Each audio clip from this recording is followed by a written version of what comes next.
అత్తమ్మ పప్పులోకి అరటికాయ ఫ్రై చేస్తున్నావా? అవునమ్మా, అరటికాయ వేపుడు చేస్తున్నా. వీడియోలో కూడా చూపిద్దాము. ఓకే. ఇవి మనం ఏ షేప్ లో అయినా కట్ చేసుకోవచ్చు. ఈ షేప్ లో కట్ చేస్తే మంచిగా వేగుతుంది, ఉప్పు కారం మంచిగా తగులుతుంది, డీప్ ఫ్రై అవుతుంది. 2 స్పూన్ల ఆయిల్ వేస్తున్నానండి.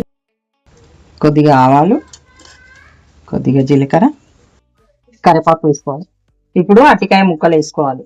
1/2 స్పూన్ పసుపు వేస్తున్నాను, 1 స్పూన్ కారం వేస్తున్నాను, సాల్ట్ వేస్తున్నాను, కొద్దిగా ధనియాల పొడి ఇవి వేసి ఇలా బాగా కలుపుకోవాలి. ఇప్పుడు మూత తీసి చూద్దాం. అరటికాయ ఉడికిపోయింది. వేగిందా లేదా తెలవడానికి ఇలా చూస్తే అయిపోతుంది. అరటికాయ తొందరగా మగ్గిపోతుంది, ఎక్కువసేపు అవసరం పడదు.